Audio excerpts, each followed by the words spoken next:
तो जम्मू कश्मीर पर दुनिया भर में फटकारे जाने के बाद पाकिस्तान कश्मीर पर अपनी पीठ थपथपाने के लिए अब हर संभव कोशिश में जुटा है। इसके लिए वो भारत को गीदड़ भभकी भी दे रहा है। तो वहीं दुनिया को यह भी बता रहा है कि भारत उस पर हमला कर सकता है। वहीं कश्मीर पर दुनिया भर में प्रोपोगेंडा फैलाने के लिए भी उसने कई फैसले लिए हैं।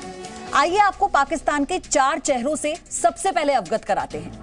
दरअसल परमाणु विकल्प को नजरअंदाज नहीं कर सकते।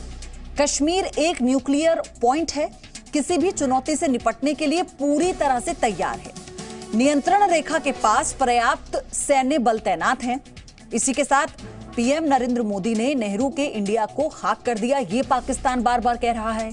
भारत की नीति डोवल सिद्धांत के इर्द गिर्द घूम रही है। इस तरह के आरोप पाकिस्तान की ओर से लगाए जा रहे हैं। भारत पाकिस्तान पर हमला कर सकता है। साथ ही विदेश विभाग में कश्मीर सेल खोलने का फैसला भी किया गया। ये भी बात कही जा रही है पाकिस्तान की तरफ से। दूतावासों में कश्मीर डेस्क खोले जाने, जम्मू कश्मीर के 2 सेक्टर में सीज फायर का उल्लंघन करने, मेढर के कृष्णा घाटी सेक्टर में सीमा पार से मोर्टार दागे गए हैं पाकिस्तान की तरफ से। कृष्णा घाटी सेक्टर में रिहायशी इलाकों में गोलीबारी की गई है। नौशेरा सेक्टर में भी सीज फायर का उल्लंघन किया गया। सेना की अग्रिम चौकी पर मोर्टार दागे गए। भारतीय सेना ने पाकिस्तान की एक चौकी उड़ा दी। इसके जवाब में पाकिस्तानी फायरिंग में सेना का लांस नायक शहीद हो गया।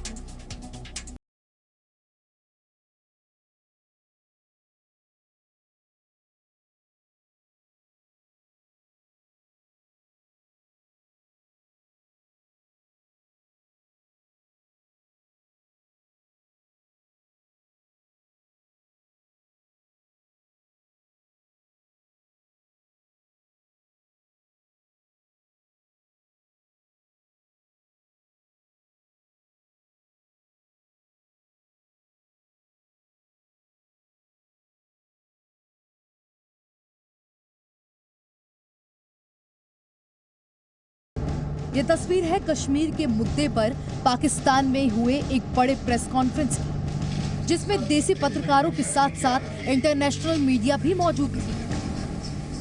पाकिस्तान ने कश्मीर मुद्दे पर अपनी पीठ थपथपाने के लिए ये प्रेस कॉन्फ्रेंस की थी, लेकिन उसकी भत पीट गई। क्यों?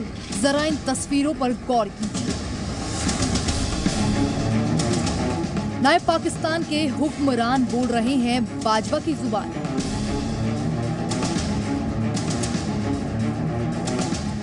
तस्वीरों में आप गौर कर सकते हैं कि कैसे कश्मीर के मुद्दे पर पाकिस्तान के विदेश मंत्री शाह महमूद कुरैशी को बीच प्रेस कॉन्फ्रेंस में पाकिस्तानी सेना के प्रवक्ता मेजर जनरल आसिफ गफूर समझा रहे हैं। और जो बात गफूर ने समझाई, ठीक वही बात बाद में कुरैशी ने पत्रकारों के सामने रखी।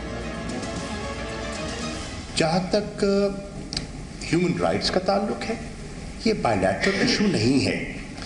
ये तो दुनिया के ज़मीर की आवाज़ है। और जो एस्टैब्लिश्ड डेमोक्रेसीज हैं, उनकी जो अपनी वैल्यू सिस्टम है, उसके अंदर उसकी एक ख़ास अहमियत है।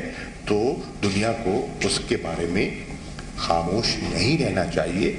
और खामोश रहना आज इन वाक़यात के बाद जो हमें खबरें मिल रही हैं, ये मुजरमाना गफलत होगी। यूएनएससी में भले ही कश्मीर मुद्दे पर पाकिस्तान को मुंह की खानी पड़ी हो, लेकिन उसकी अकड़ नहीं गई। राजनीतिक तौर पर मात खाने के बाद पाकिस्तान अब गीदड़ भभकी पर उतर आया है। मेजर जनरल आसिफ गफूर ने कहा है कि वो भारत की किसी भी चुनौती से निपटने के लिए पूरी तरीके से तैयार है। वो इल्ज़ाम लगा रहे हैं कि पाकिस्तान की तरफ से अक्रॉस एलओसी इन्फिल्ट्रेशन हो रही है या अटेम्प्ट हो रहा है, या कुछ फॉल्स फ्लैग ऑपरेशंस पुलवामा की तरह वो कर सकते हैं, और उसको बुनियाद बनाकर एलओसी के बाद पाकिस्तान की तरफ कोई एक्शन कर सकें। तो इस सिलसिले में मैं आपको ये बताना चाह रहा हूँ कि आपकी मुसल्लह अफ़वाज जो हैं वो तैयार हैं। दरअसल पाकिस्तान रक्षा मंत्री राजनाथ सिंह के उस बयान की बात से घबरा गया, जिसमें उन्होंने जरूरत पड़ने पर परमाणु नीति बदलने के संकेत दे दिए थे। राजनाथ के बयान के बाद पाकिस्तान दुनिया को ये बताने में जुट गया है कि भारत हिंसा के लिए आतुर है। इतना ही नहीं, पाकिस्तान कश्मीर को एक न्यूक्लियर पॉइंट बता रहा है। लोगों ने मुतालबे शुरू कर दिए कि कर्फ्यू उठाया जाए। लोगों ने मुतालबे शुरू कर दिए हैं। OIC ने मुतालबा किया है दीगर ह्यूमन राइट्स ऑर्गेनाइजेशन मुतालबा कर रही है। ठीक, अब अगर ग्राउंड सिचुएशन ऐसी सामने आती है तो हमारे पास ऑप्शन मौजूद है, हम पे पाबंदी तो नहीं है, कोई कतगन तो नहीं है कि हम कहाँ, कब और किस इदारे से रजू करें, हम सब ऑप्शंस रखते हैं। कि कश्मीर की जो डिस्प्यूट है ये एक न्यूक्लियर फ्लैश पॉइंट है। We are two strategically capable countries जिसमें कन्वेंशनल वॉर की स्पेस नहीं है, लेकिन जिस तरफ इंडिया जा रहा है तो यही तो इशू दुनिया को समझने की बात है। पाकिस्तान कश्मीर मसले पर संयुक्त राष्ट्र सुरक्षा परिषद में हुई अनौपचारिक बैठक को एक बड़ी सफलता बता रहा है, जबकि हकीकत तो ये है कि अंतर्राष्ट्रीय मंच पर पाकिस्तान और चीन को जलालत झेलनी पड़ी। इसके बावजूद पाकिस्तान के हुक्मरान अपनी जनता को समझा रहे हैं कि उनके कदम से भारत चौंक गया है। इसे कहते हैं अपने मुंह मियां मिट्ठू होना। ब्यूरो रिपोर्ट, जी मीडिया।